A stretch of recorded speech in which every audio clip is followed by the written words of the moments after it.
तो प्यारे साथियों, तो चलिए हम फिर से आप लोगों के लिए लेकर के आ गए हैं इंग्लिश का जो वॉइस चैप्टर हम पढ़ा रहे थे इंग्लिश ग्रामर का। तो उसका पार्ट 1 हम करवा चुके हैं, तो आज पार्ट 2 होगा। और पार्ट 2 में हम सीखेंगे रूल के बारे में और उसका एग्जाम्पल देखेंगे। क्या रूल और उसका एग्जाम्पल देखेंगे। तो देखिए, सबसे पहले रूल क्या होता है इसका। अगर मान लीजिए एक्टिव वॉइस रहेगा तो एक्टिव में कैसा सेंटेंस दिखाई देगा। सबसे पहले उसमें दिखाई देगा हमको subject, helping verb plus main verb का क्या मारो, main verb plus. Main verb में मतलब क्या होगा कि किसी में वर्ब 1 लगा लगेगा, वर्ब 2 लगा लगेगा, वर्ब 3 लगा लगेगा, इससे कोई मतलब नहीं है। हम इसका बेसिक से पूरा कंप्लीट करेंगे। तो देखिए उसके बाद क्या आता है ऑब्जेक्ट। अब इसका जब पैसिव बदलना होगा तो पैसिव में जब हम बदलते हैं तो होता क्या है, ऑब्जेक्ट पहले चलाता है। क्या होता है, ऑब्जेक्ट पहले चलाएगा। सब्जेक्ट के जगह पे कौन आ जाएगा, ऑब्जेक्ट आ जाएगा। और हेल्पिंग वर्ब वहीं का वहीं रहेगा। और हेल्पिंग वर्ब के साथ जो लगना होगा वो चेंज हो जाएगा। तो हेल्पिंग वर्ब यहाँ, और मेन वर्ब का कैमा रूप लगेगा, तीसरा रूप। यानी इसमें फिक्स है कि तीसरा रूप ही लगेगा सबके लिए। और बाय लगा करके अब सब्जेक्ट जो है किसके पास जाएगा, ऑब्जेक्ट के पास। तो बाय प्लस क्या हो जाएगा मेरा सब्जेक्ट। यही इसका मेन रूल है। और इसी के माध्यम से हम लोग क्या करेंगे, इसका एग्जाम्पल करेंगे और बारीकी से समझेंगे। तो देखिए काफ़ी आसान है। अगर मान लीजिए हम एक एग्जाम्पल लिख रहे हैं, ही इज ईटिंग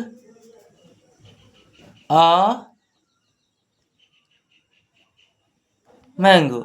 तो he is eating a mango लिखे तो इस ये हो गया मेरा एक्टिव वॉइस। क्या हो गया, एक्टिव वॉइस। तो जब इसको पैसिव में बदला जाए, क्या चीज़ में, अगर पैसिव में बदल रहे हैं तो क्या हो जाएगा। सबसे पहले तो देखिए ये जो बोला है ये क्या है मेरा सब्जेक्ट, ये मेरा हेल्पिंग वर्ब और ये मेरा क्या है मेन वर्ब, यही ना है। और ये मेरा ऑब्जेक्ट है, यही ना है। और सेम देखिए एक्टिव में यही रूल है, subject, helping verb, main verb और ऑब्जेक्ट, यही ना है। जब इसको पैसिव में बदलते हैं तो क्या हो जाता है, पहले ऑब्जेक्ट। तो मेरा इसमें ऑब्जेक्ट कौन है, अ मैंगो। तो हम क्या करेंगे, अ मैंगो को पहले लिखेंगे, अ मैंगो पहले लिखा गया। उसके बाद क्या कहा, हेल्पिंग वर्ब। तो हेल्पिंग वर्ब मेरा इज है। तो इज तो है, लेकिन कल जो हम पढ़ाए थे कि इज एम आर रहता है, तो उसके साथ जब पैसे में बदलते हैं तो is M R plus being. तो इसमें क्या आ जाएगा, इज बीइंग होगा। पहले आप लोग उसमें का जो भी था, यानी पार्ट 1 का जो भी लोग नहीं देखे हैं वो सबसे पहले उस क्लास को देख लीजिएगा, क्योंकि उसमें जो है हम इसका मेन जो फंडामेंटल यानी इसका ट्रिक होता है उसको हम समझाए हैं, और इसका कुछ रूल जो होता है उसको भी लिख दिए हुए हैं। तो आप लोग पहले उसको जाकर देखिए। तो देखिए अब क्या हो जाएगा, इज का इज बीइंग हो गया, हो गया। अब ईटिंग है, ईटिंग तो यहाँ पे क्या है, ये वर्ब है, लेकिन यहाँ बोला क्या है कि मेन वर्ब का तीसरा रूप। तो ईट का वर्ब 3 होता है ईटेन, क्या हो जाता है ईटेन। और उसके बाद क्या लगाना है, बाय। तो बाय और सब्जेक्ट, सब्जेक्ट मेरा क्या है, तो सब्जेक्ट मेरा ही है। तो इसका ऑब्जेक्ट क्या होता है, हिम होता है। क्या होता है, हिम होता है। तो आशा करते हैं कि आप लोग ये समझ गए होंगे। चलिए एक और एग्जांपल से समझाते हैं। ऐसे लिख देते हैं यहाँ पर, you have gone to market. क्या लिख दिए, you have to gone market. अब इसमें देखिए कि इसमें यू है। पहले तो आप तो जान गए होंगे कि सब्जेक्ट है, हेल्पिंग वर्ब और ये ऑब्जेक्ट। तो किसको पहले लाना है, ऑब्जेक्ट को। ये मेरा एक्टिव वॉइस, ये मेरा एक्टिव है, तो पैसिव में बदलेंगे तो क्या हो जाएगा, पहले मार्केट आएगा, क्या आ गया, मार्केट। उसके बाद देखिए, अब मार्केट तो लिया है, उसके बाद क्या कहा, हेल्पिंग वर्ब। तो हेल्पिंग वर्ब हैव हैज का हम पैसिव क्या बताए थे, हैव हैज प्लस बीन। तो यहाँ पे हैज होगा कि हैव होगा, तो इसमें देखो ये भी देखना पड़ेगा कि ये मार्केट क्या सिंगुलर है या प्लुरल। तो मार्केट सिंगुलर है तो ये क्या होगा, सिंगुलर ही लगेगा। तो यहाँ पे हैव ना लग के क्या लगेगा, हैज। तो हैज प्लस में बीन था तो यहाँ हैज बीन हो गया।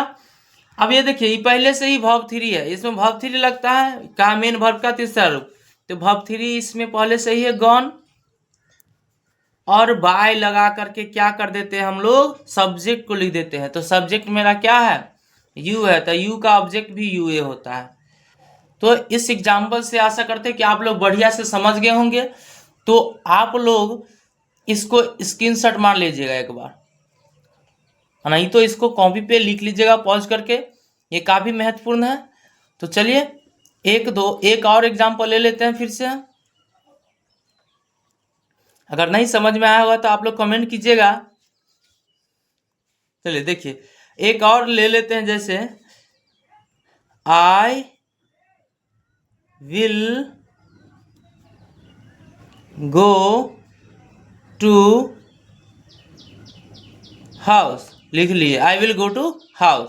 देखिए यहाँ पे सेल भी रहता है, तो सेल का यूज अब नए ग्रामर के हिसाब से हट गया है, अब रूल विल ही आता है। तो देखिए आई है, तो आई का सबसे पहले किसको लाएंगे, पहले ऑब्जेक्ट। तो ऑब्जेक्ट मेरा क्या है, हाउस। क्या है, हाउस मेरा क्या चीज है, ऑब्जेक्ट, एक्टिव पैसिव। तो हाउस पहले आ गया तो क्या आ जाएगा उसके बाद, ऑब्जेक्ट हेल्पिंग वर्ब। तो हेल्पिंग वर्ब मेरा क्या है, विल। तो विल का भी पैसिव हम बता दिए हैं कि विल का क्या होता है, will be plus main verb का क्या रूप, तीसरा रूप। तो गो का वर्ब थ्री क्या होता है, गॉन। और बाय लगा करके क्या लिख देना होता है हमको, सब्जेक्ट। तो बाय सब्जेक्ट मेरा क्या है, आई है, आई का ऑब्जेक्ट क्या हो गया, मी। तो क्या हो गया, house will be gone by me. तो आशा करते हैं कि ये भी समझ गए होंगे। तो आप लोग इतना को आप लोग बढ़िया से प्रैक्टिस कर लीजिएगा, और इसमें हम कुछ क्वेश्चन अगले क्लास में लेकर के आएंगे जो आप लोगों को खुद से बनाना है। तो चलिए, आप लोगों को वीडियो कैसा लगा कमेंट कीजिए। धन्यवाद।